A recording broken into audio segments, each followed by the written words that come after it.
You had they used to do crop over. They used to do crop over Bramyard fights. But they used to have these $2 fights in the factory yard. I don't know if you remember that. I remember going to one at Buckley. You right there in Buckley yard, you turn in. Because in them days, everything was just so community oriented. Yes. You get a stall from Coca-Cola, and Coca-Cola old-time stores was them ones that used to build with the decks here. Yes. You drop it down a bar with galvanized roof, and you're there. So everything now has become so technical. Even in the fancy stage, you get some drums for MTW, you pelt the stage on top right there in the day.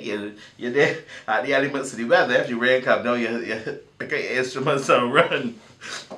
You know, and you right in the factory yard smelling all the sugar and everything there, and this $2 fat going down the crop over Bram yards. You know, then you had the crop over feast that they used to do, which was the dinner at the plantation. Oh yeah, that's true. The crop over feast, yes. People were encouraged to dress in period costumes and things. Because that is another thing that don't happen no more. Yes. So and remember, it started in June. It used to be the whole month of June. Crop over used to run from the 31st to the 30th of June when they first started. And you have different events every day.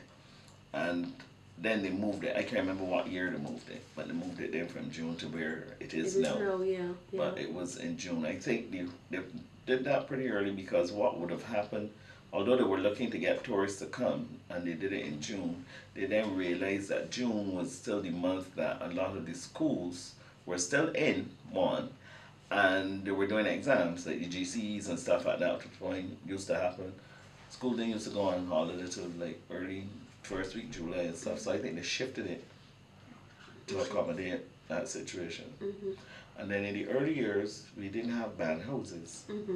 When we first went, Kaduma first started in '76, we didn't have a band houses. This whole thing with a band house now and all that is new.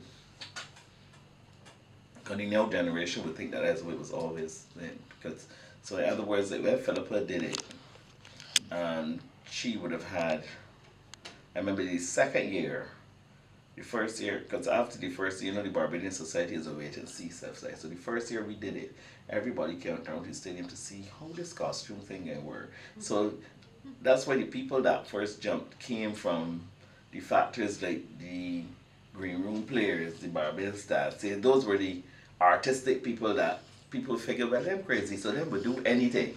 So the rest of Barbados just come up to see these people parade.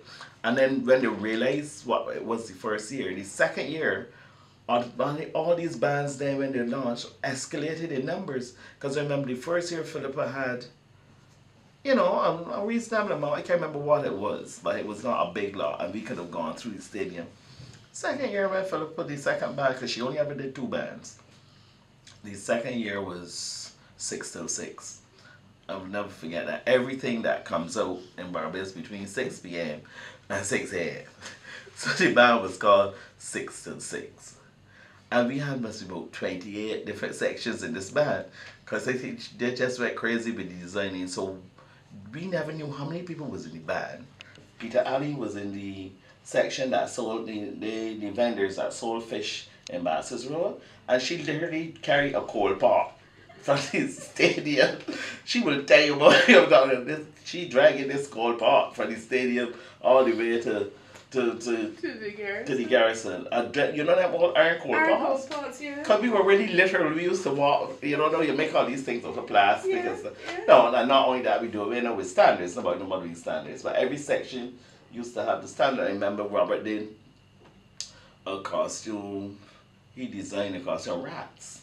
So you had like these bodies, rompers with the ears and everything with the pink inside. And the standard was the cheese. With the, wasn't it? These rats that come out. Everything that could have come out in Baxter's Roy. You see the rats, the vendors, the prostitutes, everything was in this band.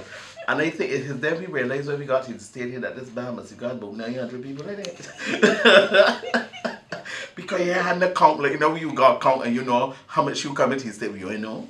All you know that I in this section, this is your group of friends here. When you get there, the money you like, oh wait, but this here belong to this band. So it used to be a mystery. So only the band designer who would have designed it would know. So then they will come and line you up and say, okay, now you come before thing and this, and everybody then marveling, looking at one another because they're now seeing each other's. I'm going out to the stadium.